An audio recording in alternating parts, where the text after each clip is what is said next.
Hello students, आज इस video में बात करेंगे हम फेज ट्रांजिशन की। ठीक है, ट्रांजिशन का मीनिंग क्या है? टू चेंज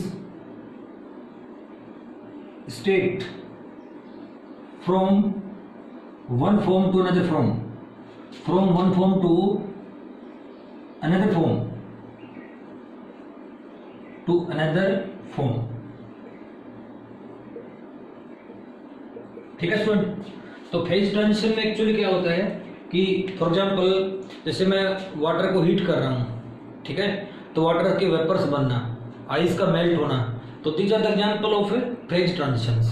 ठीक है स्टूडेंट, अब फेज ट्रांजिशन दो प्रकार का होता है। एक्चुअल में फेज ट्रांजिशन होता है वो दो प्रकार का होता है, first order and second order phase transition.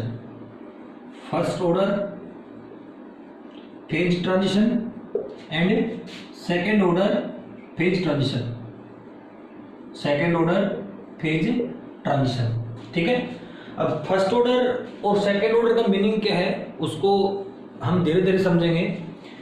अब मेन बात ये है कि फॉर एग्जांपल मैं कोई पीटी डायग्राम बना रहा हूँ वाटर के लिए, PT diagram for water, for water या for pure substance.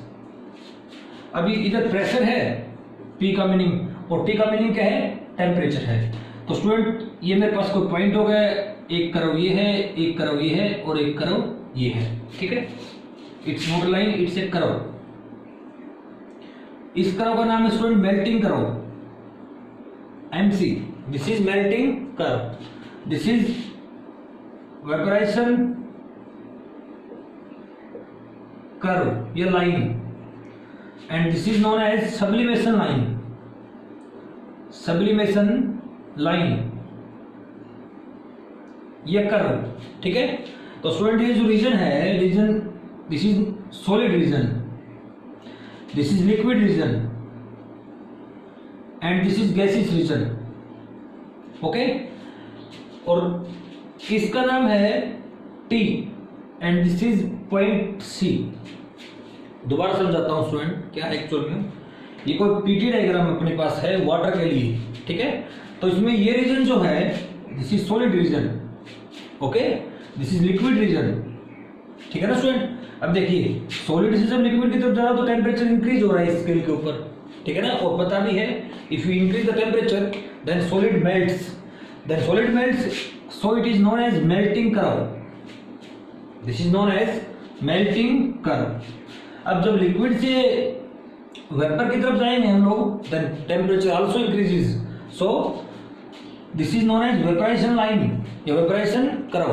The process of change from liquid to vapour state is known as vaporization. Okay student, and from gas to solid, from solid to gas, actually from solid to gas process is known as sublimation.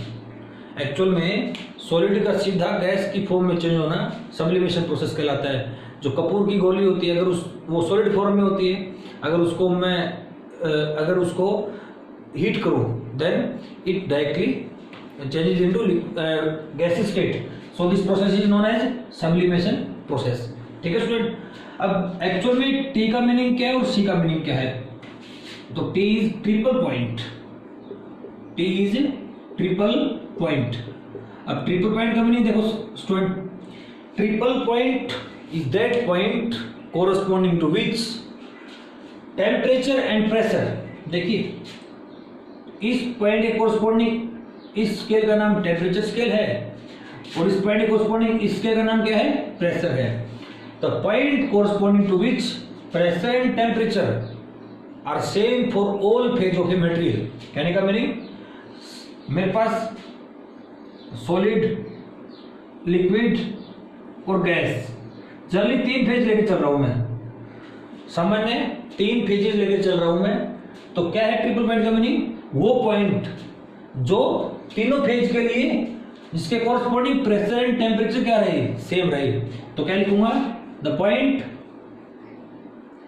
Corresponding to which, the point corresponding to which pressure and temperature is same for all phases of a material,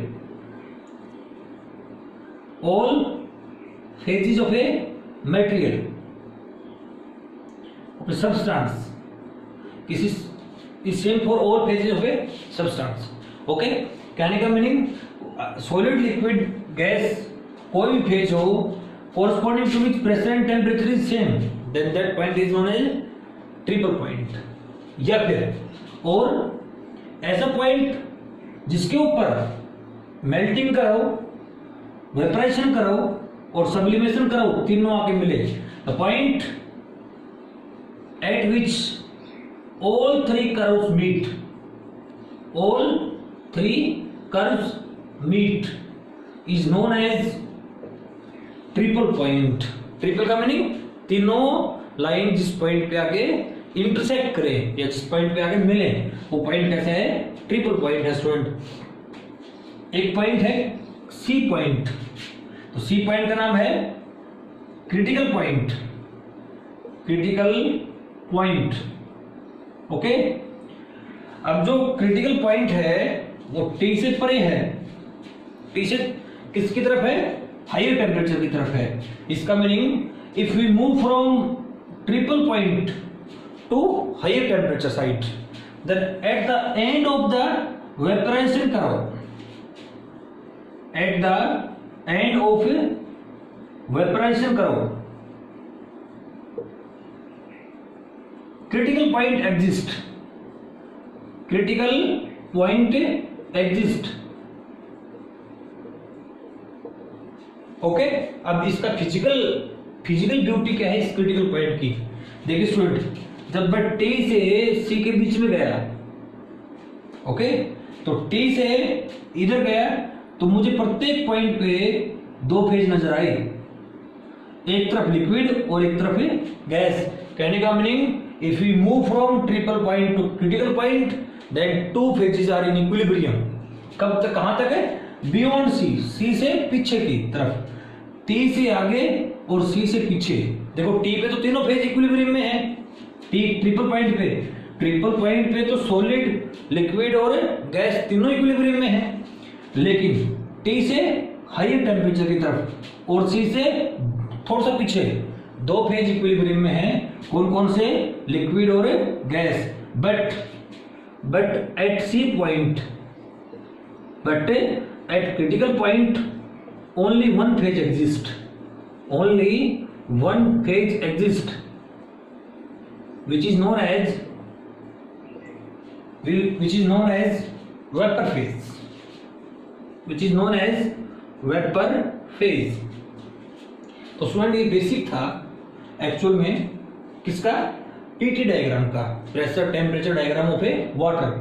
तो student इसमें हमें जानना जरूरी था कि triple point का meaning क्या है, क्रिटिकल पॉइंट का मीनिंग क्या है. तो जब फेज ट्रांजिशन पढ़ेंगे, जब हम एक स्टेट को दूसरी स्टेट में जाएंगे तो डेफिनेटली इन पॉइंट्स के बारे में भी डिस्कस करेंगे. ठीक है ना? तो आगे बढ़ते हैं. अब समझते हैं कि ट्रांजिशन का मीनिंग क्या है, फर्स्ट ऑर्डर का मीनिंग क्या है, सेकेंड ऑर्डर का एक्चुअल में फिजिकल मीनिंग क्या क्या है. तो देखिए स्टूडेंट, मैं इसको रब कर रहा हूं और आगे प्रोसीड कर रहे हैं फर्दर. अब पीटी डायग्राम में पीटी का मीनिंग समझते हैं कि भाई पीटी डायग्राम के कोरस्पॉन्डिंग कौन सी फ्री एनर्जी लेके चले हम लोग. हमारे पास में इंटरनल एनर्जी होती है, हेल्महोल्ट्ज फ्री एनर्जी पढ़ी हम लोगों ने, गिब्स फ्री एनर्जी पढ़ी. तो देखिए स्टूडेंट, मैं आपको समझा देता हूं कि ये मैक्सवेल स्क्वायर है. ओके, इस मैक्सवेल स्क्वायर पे Satya Prakash, very tired, hey good, a you. अब हमने पढ़ा फेज ट्रांजिशन में पीटी डायग्राम. अब देखिए स्टूडेंट, एक तरफ टेम्परेचर है और एक तरफ प्रेशर है. तो वो लाइन उठा लीजिए जिसपे प्रेशर और टेम्परेचर दोनों हो. इट मीन्स हम ऐसे सिस्टम को डिफाइन करने के लिए हमें गिब्स फ्री एनर्जी की जरूरत पड़ेगी. Gibbs free energy, Gibbs free energy. तो इसकी हेल्प से हम फेज ट्रांजिशन को पढ़ेंगे. ठीक है ना स्टूडेंट? तो आइए बात करते हैं what is the meaning of first order phase transition. First order phase transition. Phase transition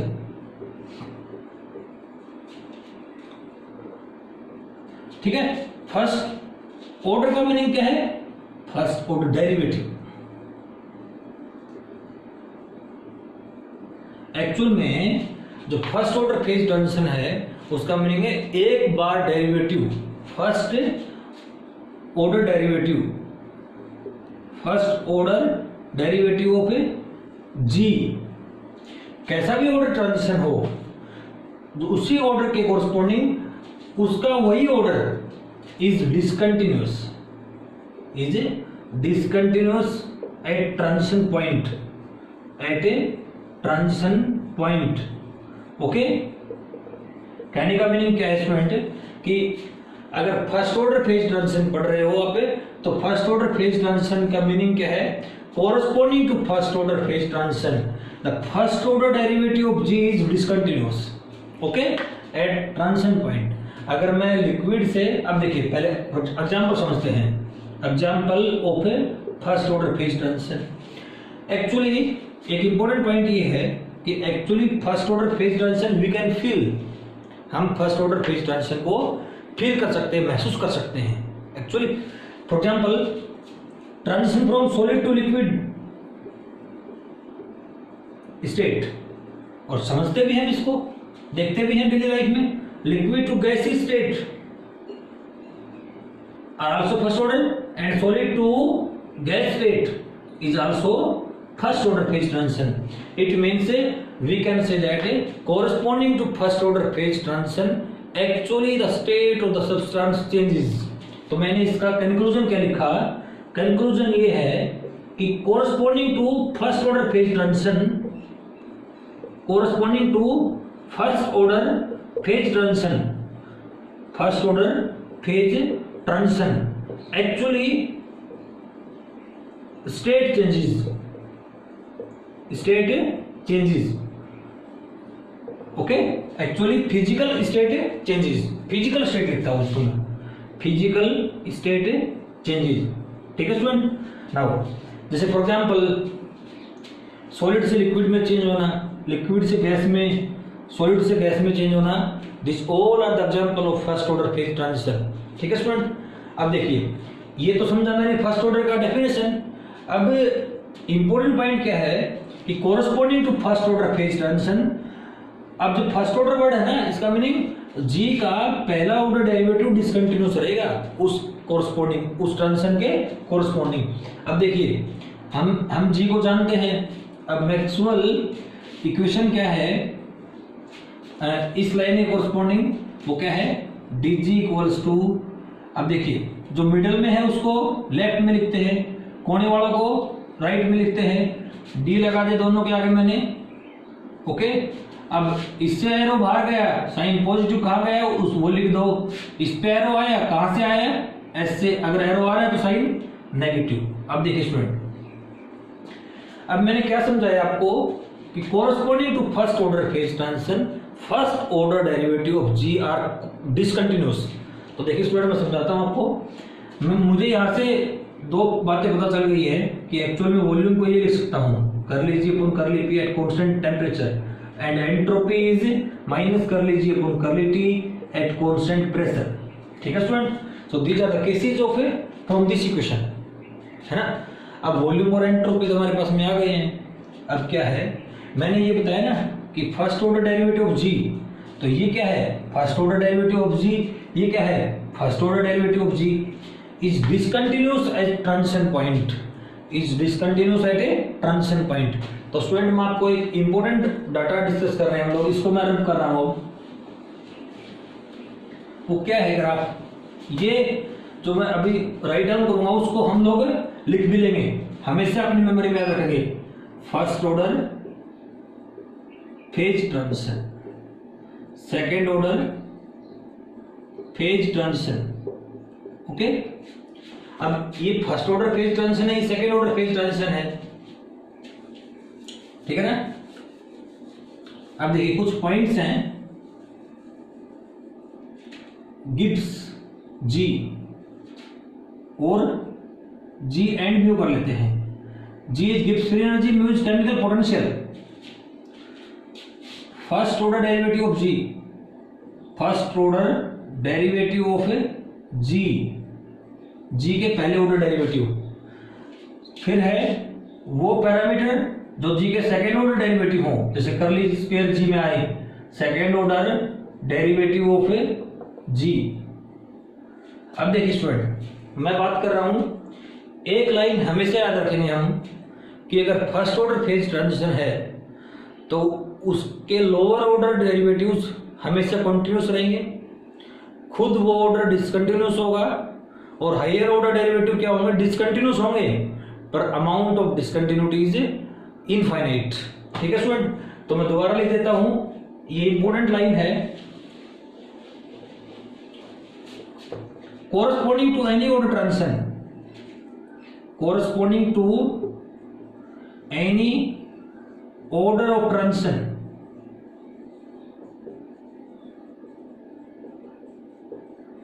its lower order derivative are continuous, its lower order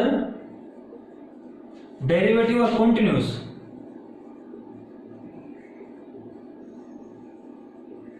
are continuous, self order is discontinuous, self order is discontinuous, and higher order are discontinuous, and higher order are discontinuous, but amount of discontinuity is infinite, amount of discontinuity is infinite about transition point, around transition point, around transition point। ठीक है student, अभी दोबारा समझ लेते हैं। ये जो line है ये सभी ग्राफ का कंक्लूजन है। कंक्लूजन बोल देता हूं मैं, फर्स्ट ऑर्डर का हो चाहे सेकेंड ऑर्डर का हो, सभी का कंक्लूजन है ये। कोई भी टाइप का ट्रांजिशन पढ़ना हो अपने सिलेबस में, फर्स्ट ऑर्डर सेकंड ऑर्डर है, तो सपोज करो हमें फर्स्ट ऑर्डर फेज ट्रांजिशन पढ़ना है तो उसके लोअर ऑर्डर डेरिवेटिव कैसे होंगे, कंटिन्यूस, खुद ऐसे पैरामीटर जिसमें करली जी आए, करली G upon curly X, where X can be pressure, volume, temperature. Okay, तो करली जी अपॉन में करली एक्स। अब मैं समझा रहा हूं आपको, फर्स्ट ऑर्डर का मीनिंग क्या है, करली जी और करली एक्स। सेकेंड ऑर्डर का मीनिंग क्या है, करली स्क्वायर जी अपॉन में करली एक्स स्क्वायर। ये वर्ड क्या बता रहा है, लोअर ऑर्डर फर्स्ट ऑर्डर का, ये स्वयं फर्स्ट ऑर्डर, और ये फर्स्ट ऑर्डर का हायर ऑर्डर बन गया है। तो स्टूडेंट क्या है कि कोई भी ट्रांजिशन पढ़े हम तो उसके लोअर ऑर्डर कंटिन्यूस होंगे, खुद डिसकंटिन्यूस, और उसके हायर ऑर्डर क्या रहेंगे, डिसकंटिन्यूस होंगे, परंतु डिसकंटिन्यूटी कितनी होगी, इनफाइनाइट होगी। ठीक है ना स्टूडेंट। अब कई बार, अब देखिए मुझे पढ़ना है फर्स्ट ऑर्डर। अब फर्स्ट ऑर्डर में देखिए, अब जो वॉल्यूम है और जो एंट्रोपी है, एक्चुअल में ये तो फर्स्ट ऑर्डर डेरिवेटिव है जी के, ठीक है ना। और फर्स्ट ऑर्डर फेज ट्रांजिशन की बात करूं तो क्या होंगे, here volume and G are discontinuous, are discontinuous. ठीक है ना student, here volume and entropy, sorry, here volume and entropy are discontinuous. अब फर्स्ट ऑर्डर के लोअर ऑर्डर कौन होंगे, खुद Gibbs free energy and chemical potential are continuous, तो student ये जरूर याद रखना है कि केमिकल पोटेंशियल भी कंटिन्यूअस होता है first order phase transition corresponding. तो मैं अब आपको कुछ ग्राफ करवाता हूं, ठीक है ना, फर्स्ट ऑर्डर फेज ट्रांजिशन के ग्राफ। सेकंड ऑर्डर के बारे में बिल्कुल बात नहीं कर रहे हैं अभी। तो फर्स्ट ऑर्डर का एग्जांपल कौन है, जिसमें एक्चुअल फेज चेंज हो, है ना, जैसे सॉलिड से लिक्विड में बदलना, लिक्विड का गैस में बदलना, सॉलिड का सीधा गैस में बदलना, जिसको हम फील भी कर सकें। तो ऐसे ट्रांजिशन के कोरस्पोंडिंग फेज चेंजेस एक्चुअली। ठीक है, अब देखिए ग्राफ क्या क्या है फर्स्ट ऑर्डर फेज ट्रांजिशन के, वो चेक करते हैं। ठीक है, तो देखिए मेरे पास 3 ग्राफ हैं। आपसे एग्जाम में कई बार ग्राफ पूछ लेता है। अब मेरे पास है Gibbs free energy versus temperature and this is the transition point. Okay student, actually this is the volume, graph of volume versus temperature. और थर्ड ग्राफ है वो है graph of entropy versus temperature. Okay, और this is a transition point, this is actually transition point. ठीक है ना student. तो देखिए जो ग्राफ है ये इस प्रकार है, ठीक है, looks like graph of volume, ठीक है, and this is the graph of actually entropy. अब देखिए स्टूडेंट, हम इनको बिल्कुल भी इनके बारे में रटा नहीं मारेंगे हम। हाँ जरूर आपसे पूछेगा कि ये कोई ग्राफ गिवन है, ओके, तो पूछेगा कि बताओ ये फर्स्ट ऑर्डर का है सेकेंड ऑर्डर का ग्राफ है, ठीक है ना स्टूडेंट। अब यूं देखिए कि वॉल्यूम में एक्चुअली गिब्स का फर्स्ट ऑर्डर डेरिवेटिव आता है हमें, तो इसको हम लिख लेंगे कि v इक्वल्स टू कर लीजिए अपॉन में कर ली p, और एंट्रोपी क्या होती है इक्वल्स टू माइनस कर लीजिए अपॉन में कर ली t, है ना। तो अब पूछे कि भाई हमें तो यूं पता है कि अगर ग्राफ फर्स्ट ऑर्डर का होता तो फर्स्ट ऑर्डर में g के फर्स्ट ऑर्डर डेरिवेटिव क्या होंगे, डिसकंटिन्यूअस होंगे, किसके अबाउट में, ट्रांजिशन पॉइंट के अबाउट में। तो देखिए स्टूडेंट इस पॉइंट के अबाउट में डिसकंटिन्यूअस ही है, कहने का मीनिंग ट्रांजिशन पॉइंट के अबाउट वॉल्यूम की जो वैल्यूज हैं वो इनफाइनाइट हैं। कहां पे, इस पॉइंट के अबाउट में, इस पॉइंट के अबाउट में वॉल्यूम की वैल्यू बहुत ज्यादा है, large values. Okay, similarly entropy की इस टेम्परेचर के कॉरस्पॉन्डिंग, ट्रांजिशन टेम्परेचर के कॉरस्पॉन्डिंग बहुत सारी वैल्यूज एग्जिस्ट करती हैं, है ना। तो स्टूडेंट एंट्रोपी का जो ग्राफ है वो ट्रांजिशन पॉइंट के कॉरस्पॉन्डिंग कैसा है, डिसकंटिन्यूअस है। और देखिए स्टूडेंट दोनों ग्राफ की जो डिसकंटिन्यूअसली है वो क्या है, फाइनाइट ही है, सिर्फ इतनी है। अगर एरो दिखाता ना इस प्रकार एरो होता तो वो इनफाइनाइट होती, इस प्रकार कोई एरो दिखा रखा होता है यहाँ पे, उसका मीनिंग क्या होता है, इनफाइनाइट। बट क्या है कि जो वॉल्यूम है और एंट्रोपी है वो डिसकंटिन्यूअस है, कहां, ट्रांजिशन पॉइंट के कॉरस्पॉन्डिंग, और उसका लोअर ऑर्डर क्या है, जी क्या है, देखो कंटिन्यूअस है, ठीक है ना, कहीं भी कोई ब्रेक नहीं है लाइन में। तो देखिए ऐसा ग्राफ, अब देखिए मैं तो इस ग्राफ को देख के बोल सकता हूं कि ट्रांजिशन दो प्रकार का ही होता है, या तो फर्स्ट ऑर्डर या सेकंड ऑर्डर। चाहे फर्स्ट ऑर्डर ट्रांजिशन हो चाहे सेकंड ऑर्डर हो, जी हमेशा कंटिन्यूअस रहेगा, क्योंकि अगर ट्रांजिशन सेकंड ऑर्डर होता तो देखो जी जीरो ऑर्डर और उसके फर्स्ट ऑर्डर दोनों कैसे होते, कंटिन्यूअस होते। इसका मीनिंग एक्चुअल में अगर सेकंड ऑर्डर का तो ग्राफ नहीं है ये, तो किसका ग्राफ है, ये फर्स्ट ऑर्डर का। क्योंकि अगर ग्राफ सेकंड ऑर्डर का होता है तो देखिए वॉल्यूम और एंट्रोपी सेकंड ऑर्डर के लिए क्या है, उसके लोअर ऑर्डर, क्योंकि वॉल्यूम और एंट्रोपी में क्या आ रहा है, सिर्फ फर्स्ट ऑर्डर आ रहा है। और अगर ग्राफ सेकंड ऑर्डर का होता तो मैंने बताया है कि अगर सेकंड ऑर्डर फेज ट्रांजिशन हो तो उसका जीरो ऑर्डर मतलब जी खुद, और उसके फर्स्ट ऑर्डर में कौन कौन है, वॉल्यूम और एंट्रोपी, दोनों तीनों क्या होते, कॉन्टिन्यूस होते। परंतु वॉल्यूम क्या है और एंट्रोपी यहाँ पे क्या है, डिसकंटिन्यूस है, किसके अबाउट में, ट्रांजिशन पॉइंट के अबाउट में। इसका मीनिंग कौन से ऑर्डर का ग्राफ है, ये first order phase transition graph है, ठीक है ना स्टूडेंट। हमेशा गिब्स का ग्राफ, गिब्स फ्री एनर्जी का ग्राफ क्या होगा, कॉन्टिन्यूस होगा, कोई भी टाइप का ट्रांजिशन हो। तो ये इंपॉर्टेंट एग्जांपल नहीं है, both examples are very important examples, ठीक है ना, from exam point of view. अब नेक्स्ट बात करते हैं स्टूडेंट कि मैथमेटिकल इक्वेशन जो कि जिसका नाम है क्लेसिस-क्लैपेरॉन इक्वेशन, उसका फिजिकल मीनिंग क्या है। तो ये ग्राफ हम इस प्रकार याद रखेंगे जो मैंने बताया अभी आपको।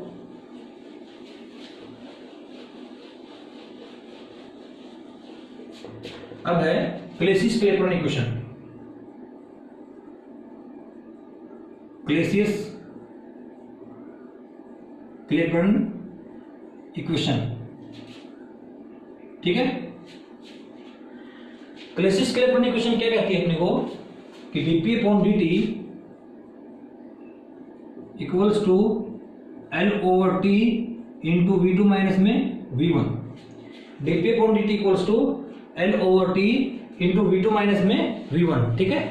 अब देखिए where L is latent heat, ठीक है ना स्टूडेंट। अब सपोज करो ये कोई फिक्स वैल्यू है, मतलब सोल्व करने के बाद कोई मतलब कांस्टेंट वैल्यू आएगी या कोई न्यूमेरिकल वैल्यू आएगी, तो इस इक्वेशन से ये भी लिख सकता हूं कि dp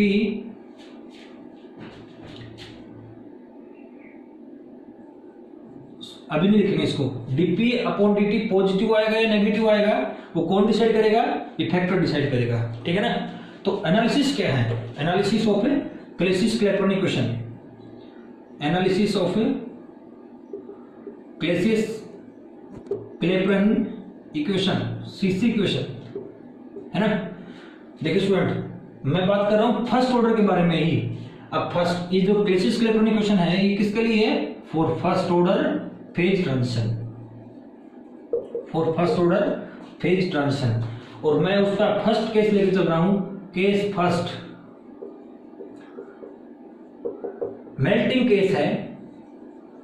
मेल्टिंग का मीनिंग सॉलिड का लिक्विड में चेंज होना, ओके। अब सॉलिड का वॉल्यूम मैंने V1 मान लिया और लिक्विड का वॉल्यूम V2 मान लिया। Generally in case of melting always V2 is greater than V1।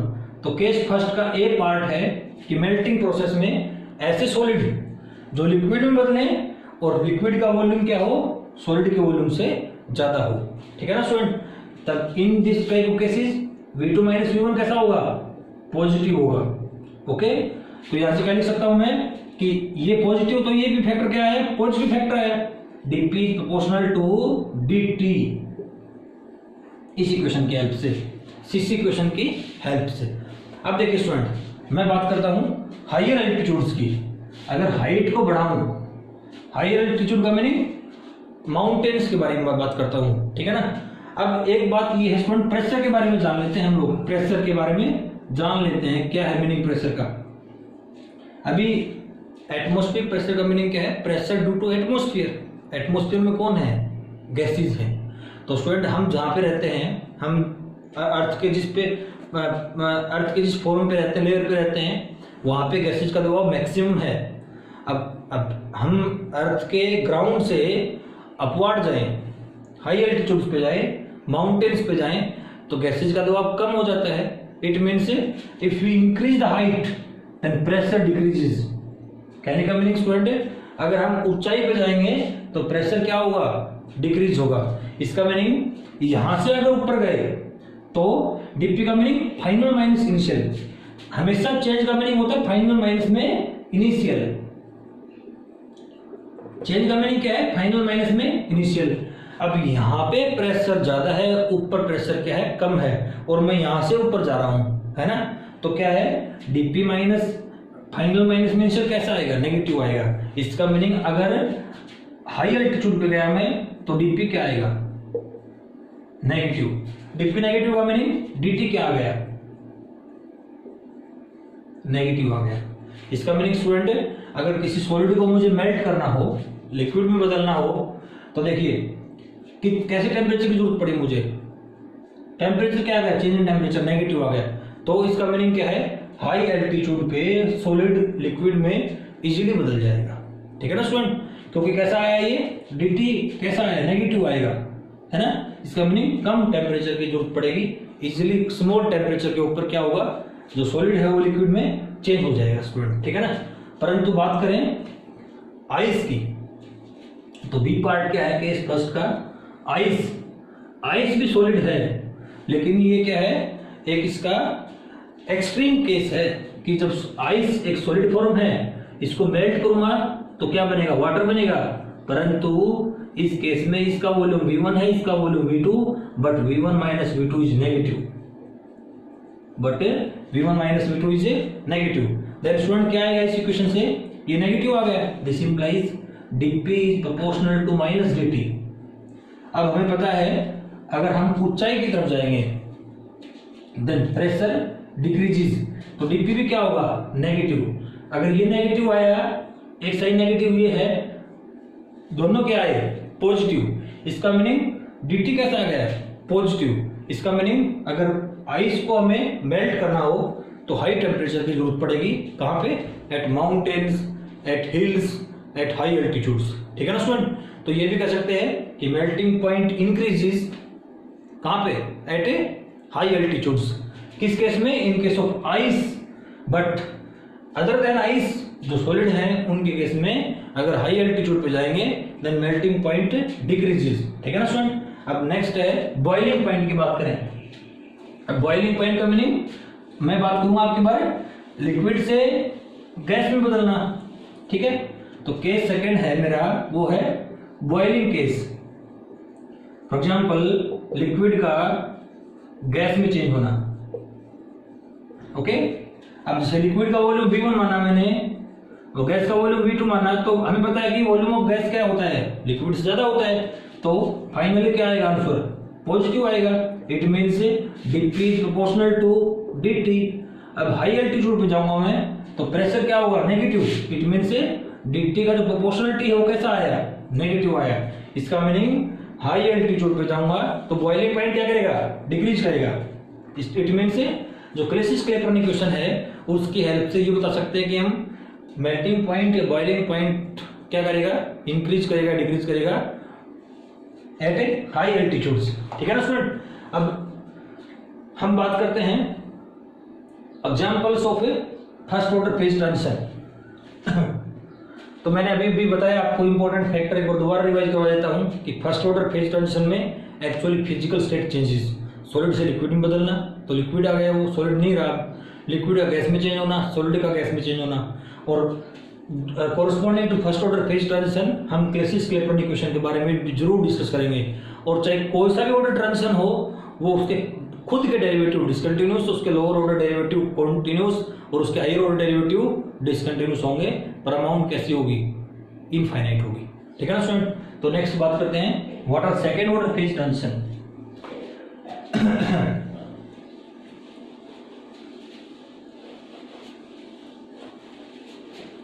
Second order phase transition, second order phase transition. अब सेकेंड ऑर्डर का मीनिंग क्या है, यहां पे बात करूंगा मैं actually curly square G upon में कर्ली एक्स स्क्वायर। तो जो जो पैरामीटर इस फॉर्म में होंगे ना, ऐसे फॉर्म में जो पैरामीटर होंगे वो क्या होंगे, आर डिसकंटिन्यूअस। और जो पैरामीटर इस फॉर्म में होंगे वो कैसे होंगे, आर कॉन्टिन्यूअस। तो ठीक है ना स्टूडेंट, तो ये बात जरूर लिख लेते हैं यहाँ पे। Similarly G and mu are continuous है। अब देखिए कर्ली जी पर कर्ली एक्स एग्जांपल कौन है, जैसे वॉल्यूम हो गया, एंट्रोपी हो गया, तो volume and entropy are continuous है। अब बात करते हैं कि ऐसे कौन कौन से पैरामीटर हैं जिसमें सेकंड ऑर्डर डेरिवेटिव आए, तो उसके लिए दोबारा से हम मैक्सवेल स्क्वायर को समझते हैं। Satyaprakash very tired, a god A you, ठीक है ना। अब डीजी क्या आया था अपना यहां से, वीडीपी माइनस में एसडीटी। तो वॉल्यूम कितना आया स्टूडेंट यहां से, कर्ली जी और में curly P at constant temperature, और एंट्रोपी कितनी आई, माइनस कर्ली जी अपॉन में curly T at constant pressure, ठीक है ना स्टूडेंट।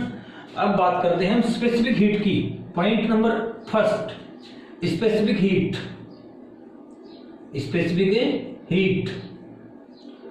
अब ये चाहे कांस्टेंट प्रेशर वाली हो या कांस्टेंट वॉल्यूम वाली हो, क्या होती है, Cx इक्वल्स टू dq और dt, ठीक है ना स्टूडेंट। अब from second law of thermodynamics ds क्या होता है, dq और t, this implies dq equals to tds। तो क्या बनेगी, tds और dt एट कांस्टेंट प्रेशर और volume, where x can be either volume और प्रेशर। अब स्टूडेंट s क्या होता है, माइनस कर लीजिए अपॉन कर्ली टी, तो क्या है यहां से Cx equals to minus T curly square G और curly T square at constant x। इसका मीनिंग अगर स्पेसिफिक हीट की बात करूं मैं, तो उसमें c का कौन सा ऑर्डर डेरिवेटिव आ गया, सेकेंड ऑर्डर डेरिवेटिव। तो अब सेकेंड ऑर्डर डेरिवेटिव का मीनिंग c क्या है, यहाँ पे डिसकंटिन्यूअस है, c क्या है, डिसकंटिन्यूअस है। और बात करते हैं स्टूडेंट, एक तो c की बात कर ली हमने, और बात करते हैं जरूर इनको याद रखना है अपने को। बी पॉइंट क्या है, coefficient of volume expansion, coefficient of volume expansion इसको लिखते हैं अल्फा इक्वल्स टू 1/v करली वी और करली टी एट कांस्टेंट प्रेशर। इसका मैथमेटिकल फॉर्म ये होती है कोफिशिएंट ऑफ वॉल्यूम एक्सपेंशन। तो क्या अल्फा इक्वल्स टू 1/v, अब v की वैल्यू क्या है यहाँ से करली जी अपॉन करली p, तो क्या बनाइए करली स्क्वायर जी अपॉन करली p इंटू करली t, ठीक है ना स्टूडेंट। तो अल्फा में भी क्या आया g का सेकेंड ऑर्डर डेरिवेटिव, इसका मीनिंग सेकेंड ऑर्डर डेरिवेटिव के लिए coefficient of volume expansion is also discontinuous about transition point. Third factor है स्टूडेंट वो है आइसोथर्मल कंप्रेसिबिलिटी, आइसोथर्मल कंप्रेसिबिलिटी इसको बीटा से नोट करते हैं, और बीटा होता है वो होता है -1/v करली वी अपॉन में करली p eight constant temperature. Isothermal का मीनिंग एट कांस्टेंट टेम्परेचर। अब वॉल्यूम की वैल्यू क्या है करली जी अपॉन करली p, तो क्या बनाइए -1/v करली स्क्वायर जी अपॉन में करली p स्क्वायर, है ना स्टूडेंट। अब इस केस में भी g का कौन सा ऑर्डर डेरिवेटिव आया, second order derivative. It means beta के केस में भी क्या होगा, beta is also discontinuous about transition point, ठीक है। अब लास्ट क्या है, लास्ट है ससेप्टिबिलिटी। अब लास्ट है ससेप्टिबिलिटी, ससेप्टिबिलिटी इसको लिखते जाई से, ये होता है curly m over curly h, change in magnetisation corresponding to change in magnetic intensity, ठीक है ना student. Change in magnetisation corresponding to change in magnetic intensity.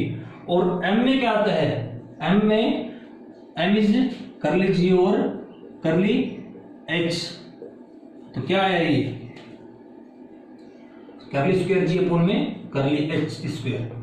तो जो ससेप्टिबिलिटी है उसमें भी जी का कौन सा ऑर्डर डेरिवेटिव आया, सेकेंड ऑर्डर डेरिवेटिव। इसका meaning second order phase transition में स्पेसिफिक हीट में सेकेंड ऑर्डर डेरिवेटिव आया खुद, अल्फा में सेकेंड ऑर्डर डेरिवेटिव आया, बीटा में सेकेंड ऑर्डर डेरिवेटिव आया, और जाई में भी सेकेंड ऑर्डर डेरिवेटिव आया। इसका meaning C specific heat, alpha coefficient of thermal expansion, beta isothermal compressibility and chi सभी के सभी क्या हैं, डिसकंटिन्यूअस हैं। किसके लिए, सेकेंड ऑर्डर फेज ट्रांजिशन के लिए।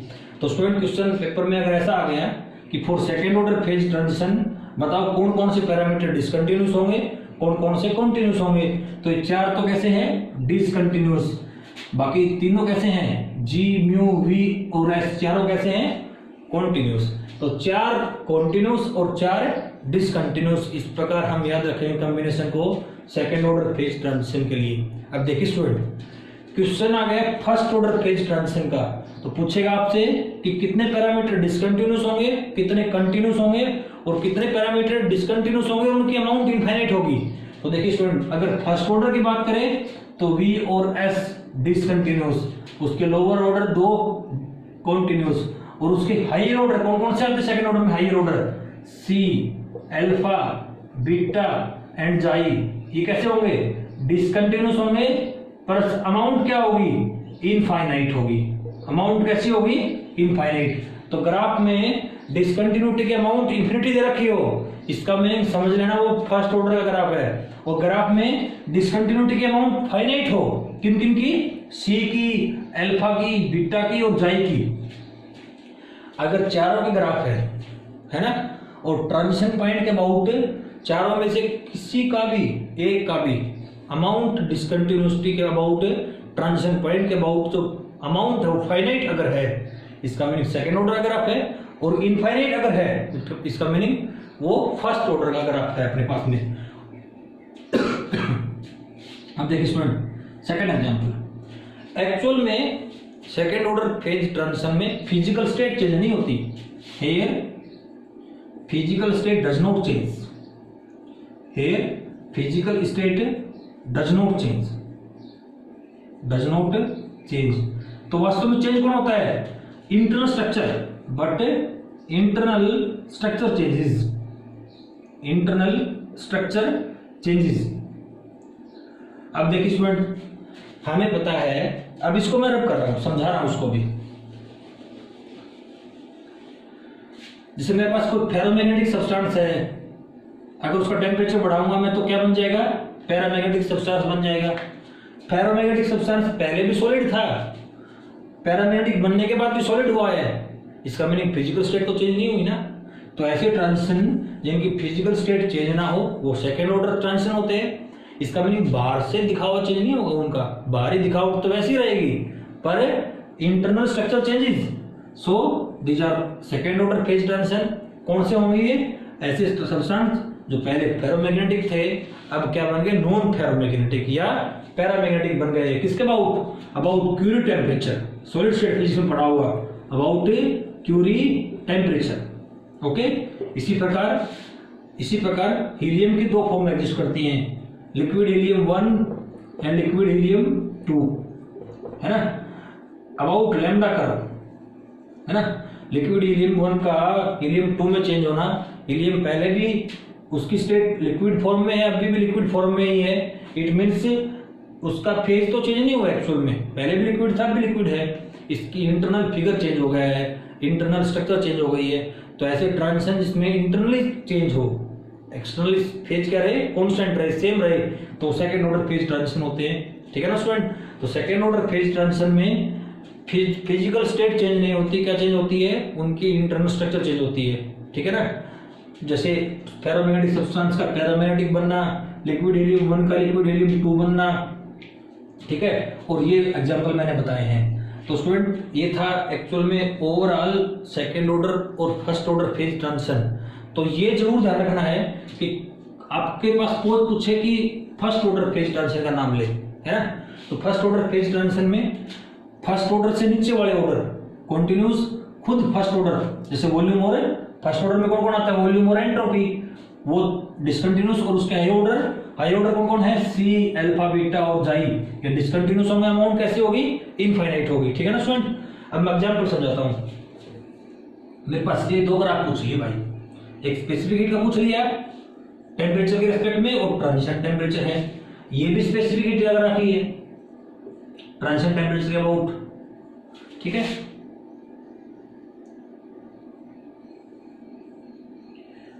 और एक केस में ऐसे एरो दे दी, एक केस में इतना दे दिया। ठीक है ना, इसका मीनिंग ट्रांजिशन पॉइंट के अबाउट में ये दोनों ग्राफ क्या है, डिसकंटिन्यूस हैं, पर एक की डिसकंटिन्यूटी कितनी है, इनफाइनाइट, और एक में डिसकंटिन्यूटी कितनी है, फाइनाइट। अब देखिए हम इस इक्वेशन को जानते हैं कि अगर डिसकंटिन्यूटीज क्या रहे, फाइनाइट रहे, तो सेकेंड ऑर्डर, और डिसकंटिन्यूटीज सी की इनफाइनाइट बन जाए तो सेकेंड ऑर्डर। तो अगर इनफाइनाइट बन गई डिसकंटिन्यूटीज तो फर्स्ट ऑर्डर सॉरी, और डिसकंटिन्यूटीज अगर फाइनाइट रहे तो क्या होगा, सेकेंड ऑर्डर। तो this is example of second order, this is example of A first order, है ना स्टूडेंट। तो चाहे अल्फा का ग्राफ हो, चाहे बीटा का हो, चाहे जाई का हो, चाहे स्पेसिफिक हीट का हो, अगर ऐसे केस में अमाउंट फाइनाइट है, फाइनाइट वाली ये होंगी, इनफाइनाइट के लिए साइन शो करेगा, बोल देगा खुद। तो ये क्या था, अब तक पूरा फेज ट्रांजिशन के क्वेश्चन थे, दो पार्ट में इसकी वीडियो सेंड करेंगे। एक में तो बेसिक इसका थ्योरी हमने पढ़ा है, नेक्स्ट वीडियो में पूरी न्यूमेरिकल डिस्कस करेंगे। ठीक है ना स्टूडेंट, थैंक यू।